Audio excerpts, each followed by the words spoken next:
शांति।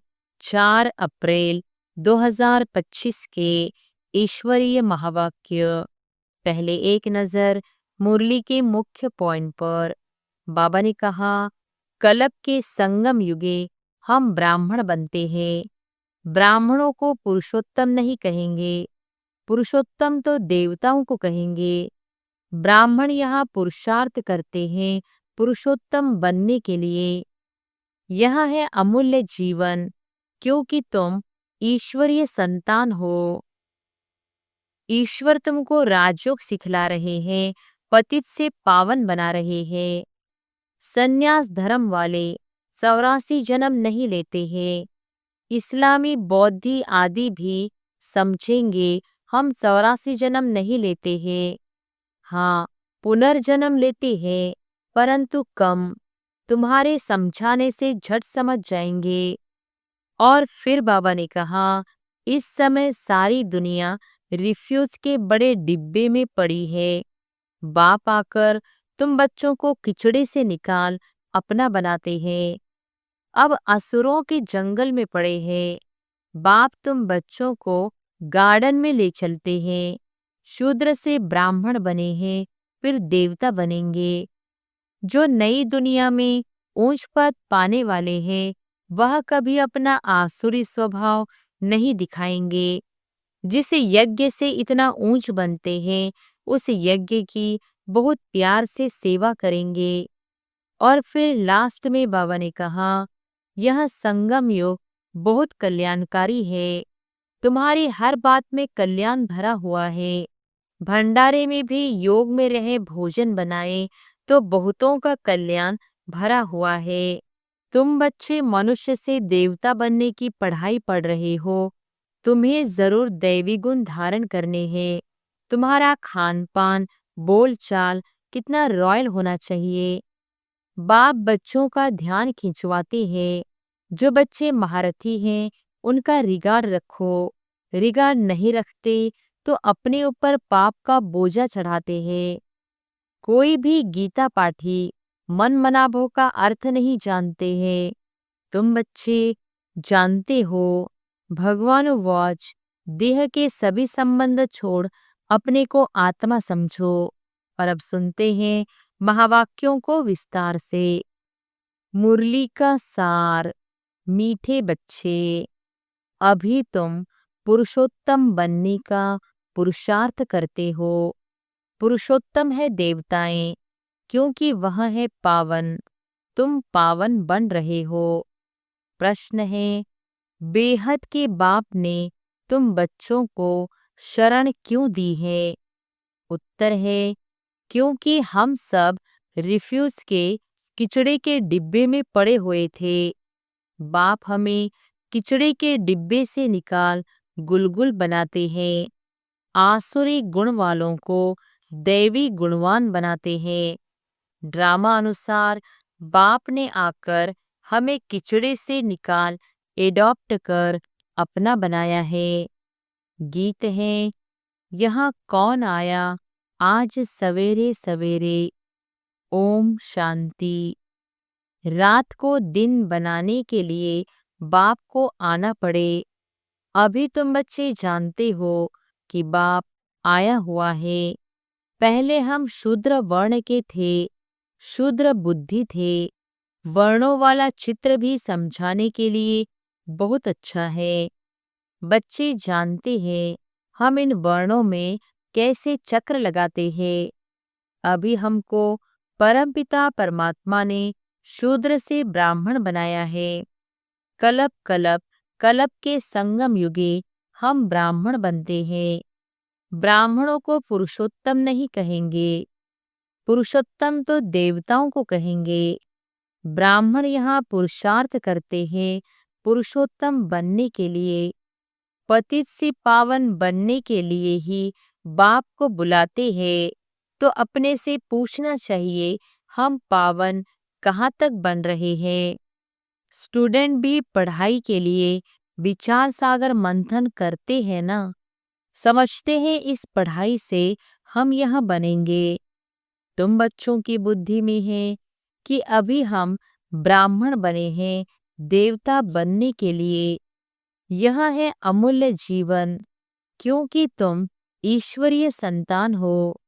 ईश्वर तुमको राजयोग सिखला रहे हैं, पतित से पावन बना रहे हैं, पावन देवता बनते हैं।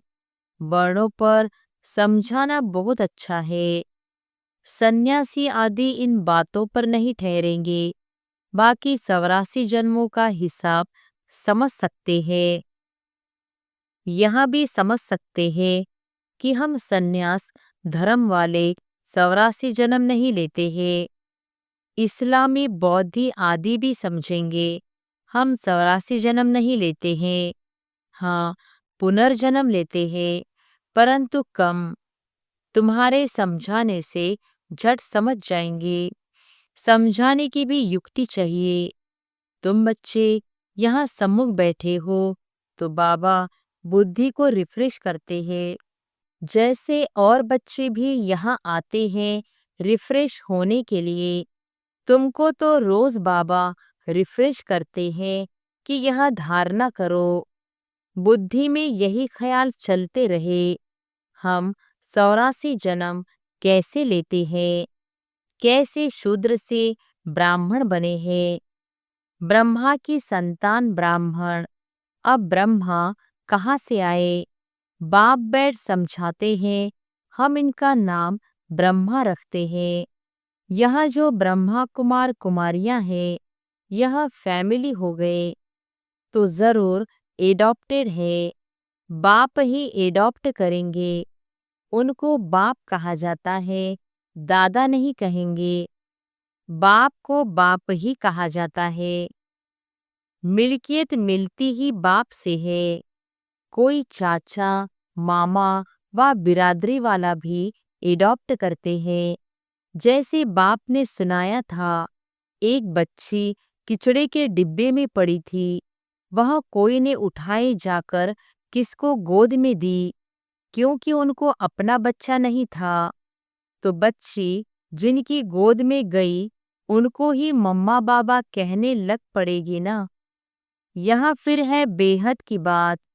तुम बच्चे भी जैसे बेहद के किचड़े के डिब्बे में पड़े थे, विषय वैतरणी नदी में पड़े थे, कितने गंदे हुए पड़े थे। ड्रामा अनुसार बाप ने आकर उस किचड़े से निकाल तुमको एडॉप्ट किया है। तमो प्रधान को किचड़ा ही कहेंगे ना। आसुरी गुण वाले मनुष्य है, देह अभिमानी, काम क्रोध भी बड़े विकार है ना। तो तुम रावण के बड़े रिफ्यूज में पड़े थे, वास्तव में रिफ्यूजी भी हो। अब तुमने बेहद के बाप की शरण ली है, रिफ्यूज से निकल गुलगुल देवता बनने। इस समय सारी दुनिया रिफ्यूज के बड़े डिब्बे में पड़ी है। बाप आकर तुम बच्चों को किचड़े से निकाल अपना बनाते हैं, परंतु किचड़े के रहने वाले ऐसे हीरे हुए हैं जो निकालते हैं फिर भी किचड़ा ही अच्छा लगता है। बाप आकर बेहद के किचड़े से निकालते हैं, बुलाते भी हैं कि बाबा आकर हमको गुलगुल बनाओ, कांटों के जंगल से निकाल फ्लावर बनाओ, खुदाई बगीचे में बिठाओ। अब असुरों के जंगल में पड़े हैं। बाप तुम बच्चों को गार्डन में ले चलते हैं। शूद्र से ब्राह्मण बने हैं, फिर देवता बनेंगे। यह देवताओं की राजधानी है, ब्राह्मणों की राजाई है नहीं। भले पांडव नाम है, परंतु पांडवों को राजाई नहीं है। राजाई प्राप्त करने के लिए बाप के साथ बैठे हैं। बेहद की रात अब पूरी हो, बेहद का दिन शुरू होता है। गीत सुनाना, कौन आया सवेरे सवेरे। सवेरे सवेरे आते हैं रात को मिटाए दिन बनाने, अर्थात स्वर्ग की स्थापना, नरक का विनाश कराने। यह भी बुद्धि में रहे तो खुशी हो। जो नई दुनिया में ऊंच पद पाने वाले हैं, वह कभी अपना आसुरी स्वभाव नहीं दिखाएंगे। जिस यज्ञ से इतना ऊंच बनते हैं, उस यज्ञ की बहुत प्यार से सेवा करेंगे। ऐसे यज्ञ में तो हड्डियां भी दे देनी चाहिए। अपने को देखना चाहिए, इस चलन से हम ऊंच पद कैसे पाएंगे। बेसमझ छोटे बच्चे तो नहीं है ना, समझ सकते हैं राजा कैसे, प्रजा कैसे बनते हैं। बाबा ने रथ भी अनुभवी लिया है, जो राजाओं आदि को अच्छी रीति जानते हैं। राजाओं के दास दासियों को भी बहुत सुख मिलता है। वह तो राजाओं के साथ ही रहते हैं, परंतु कहलाएंगे तो दास दासी। सुख तो है ना, तो राजा रानी खाए वह उनको मिले। बाहर वाले थोड़ी खा सकते हैं। दासियों में भी नंबरवार होती है, कोई श्रृंगार करने वाली, कोई बच्चों को संभालने वाली, कोई झाड़ू आदि लगाने वाली। यहाँ के राजाओं को इतने दास दासियां हैं, तो वहाँ कितने ढेर होंगे। सब पर अलग अलग अपनी चार्ज होती है। रहने का स्थान अलग होगा। वह कोई राजा रानी जैसे सजाया हुआ नहीं होगा। जैसे सर्वेंट क्वार्टर्स होते हैं ना, अंदर आएंगे जरूर, परंतु रहते सर्वेंट क्वार्टर्स में है। तो बाप अच्छी रीति समझाते हैं, अपने पर रहम करो। हम ऊंचते ऊंच बने, हम अभी शूद्र से ब्राह्मण बने हैं। अहो सौभाग्य, फिर देवता बनेंगे। यह संगम योग बहुत कल्याणकारी है। तुम्हारी हर बात में कल्याण भरा हुआ है। भंडारे में भी योग में रहे, भोजन बनाए तो बहुतों का कल्याण भरा हुआ है। श्रीनाथ द्वारे में भोजन बनाते हैं, बिल्कुल ही साइलेंस में। श्रीनाथ ही याद रहता है। भक्त अपनी भक्ति में बहुत मस्त रहते हैं। तुमको भी ज्ञान में मस्त रहना चाहिए। श्री कृष्ण की ऐसी भक्ति होती है, बात मत पूछो। वृंदावन में 2 बच्चियां हैं, पूरी भक्तिन है। कहती है बस हम यहाँ ही रहेंगी, यहाँ ही शरीर छोड़ेंगी। श्री कृष्ण की याद में उनको बहुत कहते हैं, अच्छे मकान में चलकर रहो, ज्ञान लो। बोलती है हम तो यहाँ ही रहेंगी, तो उसको कहेंगे भक्त शिरोमणि। श्री कृष्ण पर कितना नौछावर जाते हैं। अभी तुमको बाप पर नौछावर होना है। पहले पहले शुरू में शिव बाबा पर कितने नौछावर हुए, ढेर के ढेर आए। जब इंडिया में आए तो बहुतों को अपना घर बार याद पड़ने लगा, कितने चले गए। ग्रहचारी तो बहुतों पर आती है ना, कभी कैसी दशा, कभी कैसी दशा बैठती है। बाबा ने समझाया है, कोई भी आते हैं तो बोलो कहाँ आए हो। बाहर में बोर्ड देखा, ब्रह्मा कुमार कुमारियां, यह तो परिवार है ना। एक है निराकार परमपिता परमात्मा, दूसरा फिर प्रजापिता ब्रह्मा भी गाया हुआ है। यहाँ सब उनके बच्चे हैं।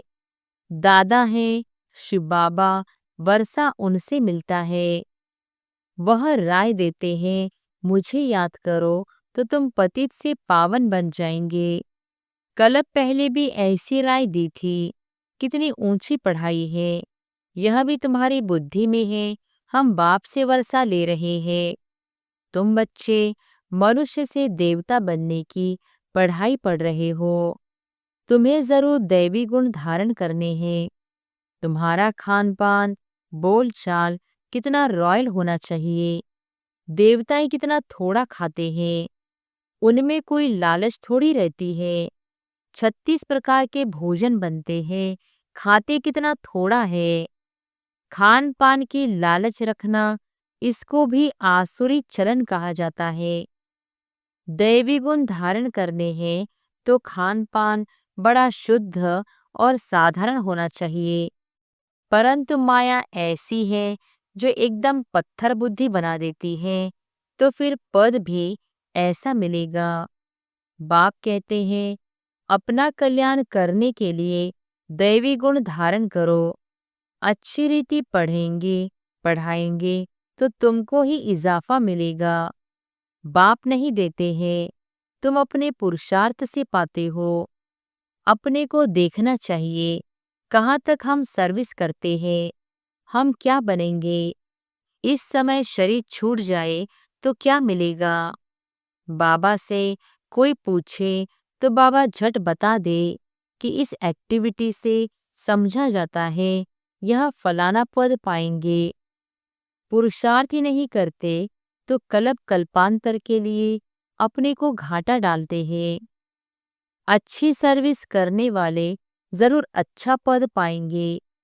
अंदर में मालूम रहता है यह दास दासी जाकर बनेंगे, बाहर से कह नहीं सकते। स्कूल में भी स्टूडेंट समझते हैं हम सीनियर बनेंगे व जूनियर। यहाँ भी ऐसे है, सीनियर जो होंगे वह राजा रानी बनेंगे, जूनियर कम पद पाएंगे। साहूकारों में भी सीनियर और जूनियर होंगे, दास दासियों में भी सीनियर और जूनियर होंगे। सीनियर वालों का दर्जा ऊंच होता है। झाड़ू लगाने वाली दासी को कभी अंदर महल में आने का हुक्म नहीं रहता। इन सब बातों को तुम बच्चे अच्छी रीति समझ सकते हो। पिछाड़ी में और भी समझते जाएंगे।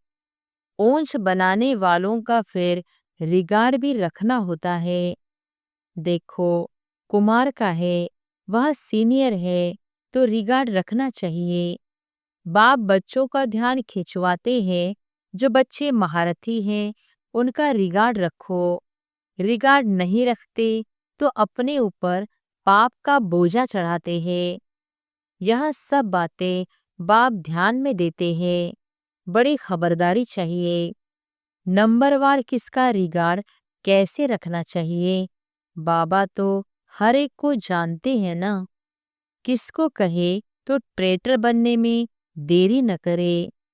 फिर कुमारियों, माताओं आदि पर भी बंधन आ जाते हैं, सितम सहन करने पड़ते हैं। बहुत करके माताएं ही लिखती है, बाबा हमको यह बहुत तंग करते हैं, हम क्या करें। अरे, तुम कोई जानवर थोड़ी हो जो जबरदस्ती करेंगे। अंदर में दिल है तब पूछती हो क्या करूं। इसमें तो पूछने की भी बात नहीं है। आत्मा अपना मित्र है, अपना ही शत्रु है, जो चाहे सो करे। पूछना माना दिल है। मुख्य बात है याद की। याद से ही तुम पावन बनते हो। यह लक्ष्मी नारायण नंबर 1 पावन है ना। मम्मा कितनी सर्विस करती थी, ऐसा तो कोई कह न सके हम मम्मा से भी होशियार है। मम्मा ज्ञान में सबसे तीखी थी। योग की कमी बहुतों में है। याद में रह नहीं सकते हैं। याद नहीं करेंगे तो विकर्म विनाश कैसे होंगे।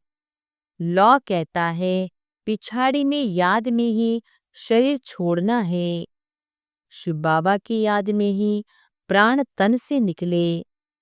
एक बाप के सिवाय और कोई याद न आए, कहाँ भी आसक्ति न हो। यह प्रैक्टिस करनी होती है। हम अशरीरी आए थे, फिर अशरीरी होकर जाना है।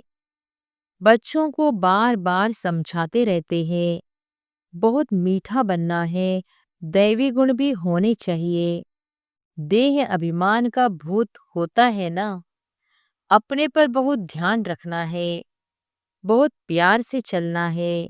बाप को याद करो और चक्र को याद करो। चक्र का राज किसको समझाया तो भी वंडर खाएंगे। 84 जन्मों की ही किसको याद नहीं रहती है तो 84 लाख फिर कैसे कोई याद कर सके, ख्याल में भी आ न सके। इस चक्र को ही बुद्धि में याद रखो। तो भी आहो सौभाग्य। अभी यह नाटक पूरा होता है। पुरानी दुनिया से वैराग्य होना चाहिए। बुद्धि योग शांति धाम सुखधाम में रहे। गीता में भी है मन मना भव। कोई भी गीता पाठी मन मना भव का अर्थ नहीं जानते हैं। तुम बच्चे जानते हो। भगवानो वॉच देह के सभी संबंध छोड़ अपने को आत्मा समझो। किसने कहा? स्वयं बाप ने। कोई फिर कहते हम तो शास्त्रों को ही मानते हैं। भले भगवान आए तो भी नहीं मानेंगे। बरोबर शास्त्र पढ़ते रहते हैं। भगवान आए हैं, राजयोग सिखला रहे हैं, स्थापना हो रही है। यह शास्त्र आदि सब है ही भक्ति मार्ग के। भगवान का निश्चय हो तो वर्षा लेने लग पड़े, फिर भक्ति भी उड़ जाए। परंतु जब निश्चय हो ना, अच्छा मीठे मीठे सिकिलधे बच्चों प्रति मात पिता बाप दादा का याद प्यार और गुड मॉर्निंग। रूहानी बाप के रूहानी बच्चों को नमस्ते। धारणा के लिए मुख्य सार। पहली पॉइंट, देवता बनने के लिए बहुत रॉयल संस्कार धारण करने हैं। खान पान बहुत शुद्ध और साधारण रखना। दूसरी पॉइंट, लालच नहीं करनी है। अपना कल्याण करने के लिए दैवी गुण धारण करने हैं। वरदान है बीती हुई बातों को रहमदिल बन समाने वाले शुभचिंतक भव। बीती हुई बातों को रहमदिल बन समाने वाले शुभचिंतक भव। अपने ऊपर ध्यान रखते सबके साथ बहुत प्यार से चलना है। अपने से जो सीनियर है उनका रिगार्ड जरूर रखना है। बहुत बहुत मीठा बनना है। देह अभिमान में नहीं आना है। यदि किसी की बीती हुई कमजोरी की बातें कोई सुनाए तो शुभ भावना से किनारा कर लो। व्यर्थ चिंतन या कमजोरी की बातें आपस में नहीं चलनी चाहिए। बीती हुई बातों को रहमदिल बनकर समा लो। समाकर शुभ भावना से उस आत्मा के प्रति मनसा सेवा करते रहो। भले संस्कारों के वश कोई उल्टा कहता करता या सुनता है तो उसे परिवर्तन करो। 1 से 2 तक, 2 से 3 तक ऐसे व्यर्थ बातों की माला न हो जाए। ऐसा अटेंशन रखना अर्थात शुभ चिंतक बनना। स्लोगन है संतुष्ट मणि बनो तो प्रभु प्रिय, लोकप्रिय और स्वयं प्रिय बन जाएंगे। संतुष्ट मणि बनो तो प्रभु प्रिय, लोकप्रिय और स्वयं प्रिय बन जाएंगे। अव्यक्त इशारे। कंबाइंड रूप की स्मृति से सदा विजयी बनो। जैसे शरीर और आत्मा कंबाइंड है तो जीवन है। यदि आत्मा शरीर से अलग हो जाए तो जीवन समाप्त हो जाता। ऐसे कर्मयोगी जीवन अर्थात कर्म योग के बिना नहीं, योग कर्म के बिना नहीं, सदा कंबाइंड हो तो सफलता मिलती रहेगी। अच्छा, ओम शांति।